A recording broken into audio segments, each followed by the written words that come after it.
first thing first is you're going to want to make sure that you have memorized where the commodities are that you need to buy and sell are on your screen. Um, so that way, it's all about memorization as far as when you're in and out of the station. Speed in the station is how you win the race. If it is a race, it's always a race to me. So, anyways, um, I'm here and I'm going to buy resonating separators. And then I use my mouse keys also as much as possible, or not the mouse keys but the keyboard keys, because using the mouse is slow, but at times it is useful at times, but for the most part it's slow. And then so now we're going to begin. One thing I'm going to do is I'm going to press launch, and then as it's trying to launch, that's when I'm going to pick my next nav point. And what I do here is I do try to um, save the easier one to type, because the other one's going to be a copy paste, which you'll see later. And then as you notice, this now it has released me, so now I'm not sitting there waiting for the release to happen. I spent that time that it was doing that animation to do something productive and get me out of the station. And then also I use boost as much as possible. I try to be respectful with it, go through the green side, be careful to make sure that you're actually going to safely go into the dock before you do the jump. Also, you'll notice I'm going straight out from the station. I'm not turning towards my nav point. That's because I'll get out of mass lock much faster. And then as the frame shift drive is charging, I will point to my nav point, and then I will boost and make sure my trajectory is correct, and then I jump. 4, 3, 2, 1, engage. So the next important thing to do is a lot of people, they are afraid to do an immediate jump as soon as the frame shift drive has cooled down. For me, that's not the case. I have the best power distributor. I immediately point towards my next nav point, and as soon as the frame shift cooldown is over, I will go ahead and press jump. Frame shift drive charging. As long as your heat is no more than 60%, you should be fine with your heat, even when you're going around this star. You got to remember, even though you will have heat buildup when you're close to the star, as long as you're moving away from the star, you'll be losing some of that heat as you move away. Hopefully I'll get a chance to show you that as well.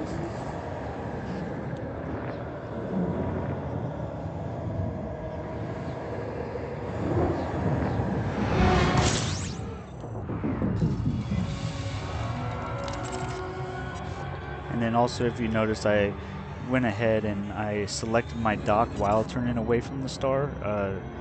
Once again, trading is all about saving seconds. Every second you save is a second faster you'll get there, and it all really starts to add up. And then another thing you'll notice is I haven't explored this system, so the orbital lines aren't there for me.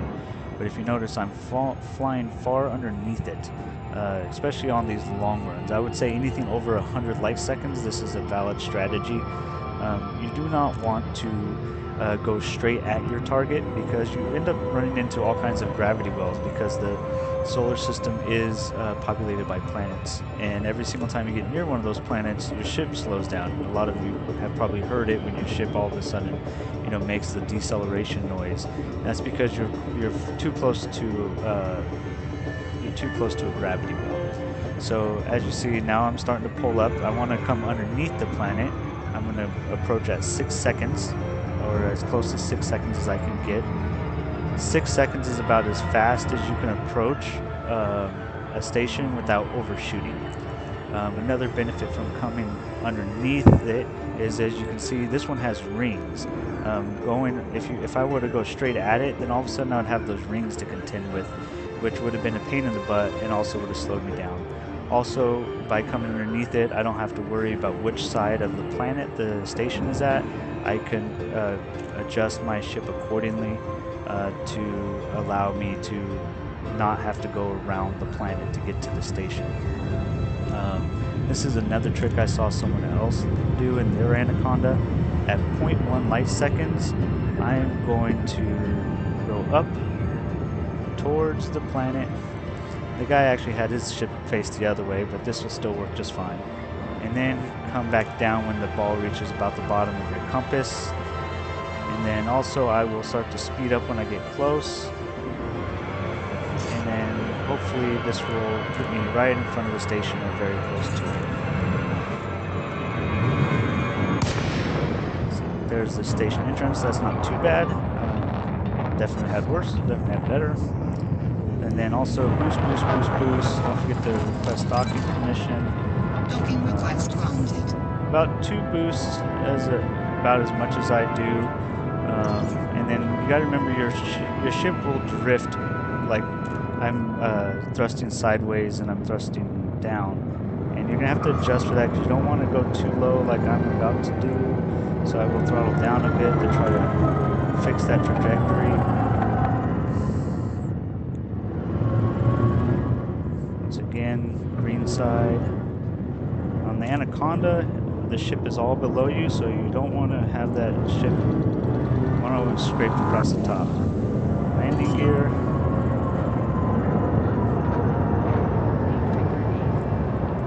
Landing gear deployed.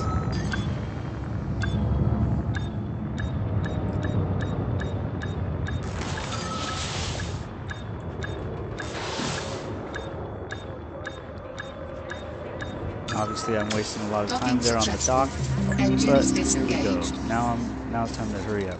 So commodities, scroll down to what you have in your cargo hold, sell it. Go back up to the next thing you need to buy.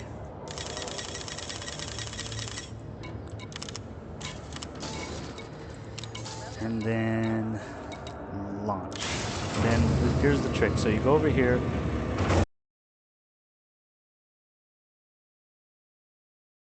So that's already been pre-copy pasted. So normally I wouldn't have to do that, but then you just go bam, there. Now you don't have to worry about typing that weird funky name. And you go back to this screen, and now you are out again. Once again, going ahead and using that animation that they have built into the game and doing something productive while that animation happens. And safety there, boost once enter airlock. Once again, straight out. I'm not pointing towards my nav point. So you can see that this nav point is slightly behind the station, which makes this strategy all that much better. Because if you're going around the station, then you're going to stay within its mass lock much longer. See, there's the station right there. I should be okay. I shouldn't fall back into the mass lock again. It happens occasionally, though. 4, 3, 2.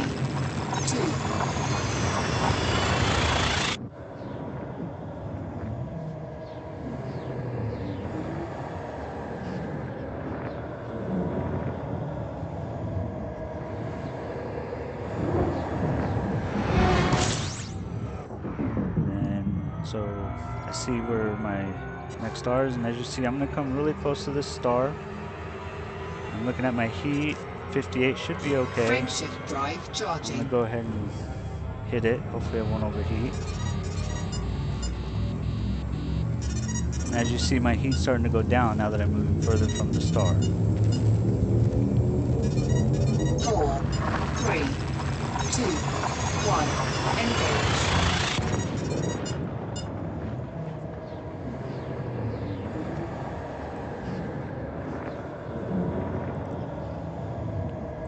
With the multiple star jumps, you definitely want to hit that frame shift drive as fast as possible. That's why it's important to be able to know when you can activate it, and hopefully you've positioned your ship far enough away from the star as soon as you jump in that you can hit that frame shift immediately. And if you notice, it didn't take too much. It was pretty much right there.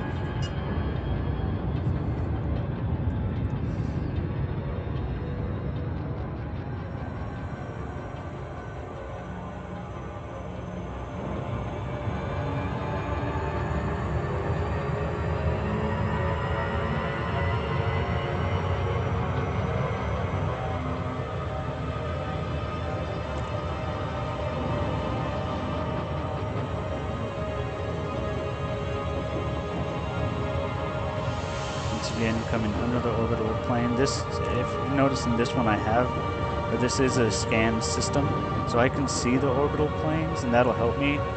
When approaching this one, I can notice that this particular planet has a lot of moons. So if I would have come straight at that planet, I would have had to go past all those moons, which each one would have slowed me down as I approached. And then I'm watching my clock, make sure I slow down at about 6 seconds. Stay in the blue so I don't overshoot. Go ahead and speed up a bit. If you're not really careful right here, it's pretty easy to overshoot your target. Sometimes the different planets have funny gravity wells, and they grab you sooner than you expect, and then they let you go sooner than you expect. See, like, I just might overshoot this one. Yep, I just overshot it. It's alright.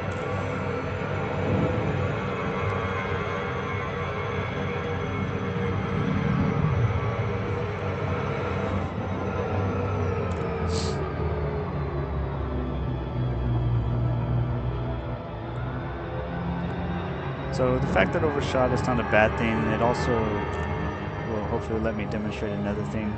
So now I'm guaranteed to be behind the station. So I'm going to try to position it and fall out of Super Cruise at the last second to try to get my ship back in front of the porthole of the station. So even when you make a mistake, you're still trying to do things to speed up your transit in and out of that station once you do get there. And I'll just keep it way up there in the corner, trying to get around to the front side of the station, and then I'll pull up at the last second before I overshoot it again.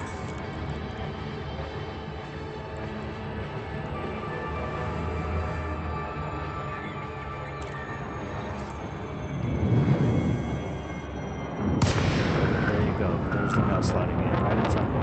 And when I'm behind the station, I don't have to worry about going around it, or even have to worry about positioning my ship. Once it comes around, I'm already pretty much lined up. One thing you'll notice too is I like to rotate my ship a lot. That's just because I'm trying to take advantage of the direction the ship automatically wants to go. So that I'm not having to use too much up thrusters or down thrusters or side thrusters. Just a little bit. Mission to dock. Docking request granted.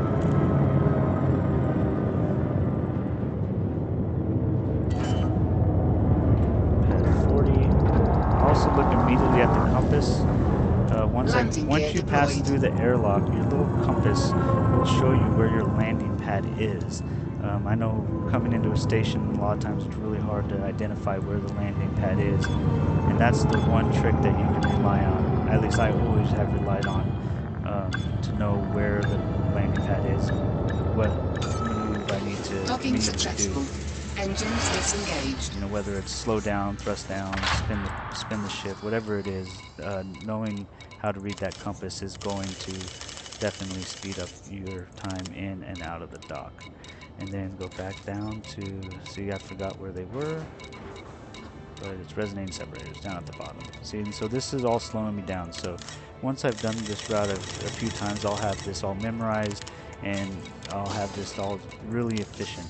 So once again, launch, go to the galaxy map, go to navigation, type in my nav point, and then go ahead and just jump there. And by the time I come back here, the station's about ready to release me. Ship released. That is efficient right there. That's what gear retracted. And then also your exit's really important. You see, the first couple times I kind of messed up my approach on the mailbox, so I had to slow down and reposition the truck or the ship. And then in the mailbox boost. So in the mailbox boost, I started doing that a lot when I was in the T9, because the T9 is a very fat ship, and if you're not out of that mailbox fast enough, the rotation of the ship can wedge you in there. A lot of people complain about their ships blowing up because their station grabbed them and whatnot. So once again, out of mass lock. Now I come towards the star. Boost a couple times to get my trajectory right. Once again, this star point behind the station, so that saved me valuable seconds by going 4, straight out the mailbox 3, and not trying to immediately 2, position the ship 1. towards an Engage. ally. And that's going to be it for me here. I hope that you guys all have a great day.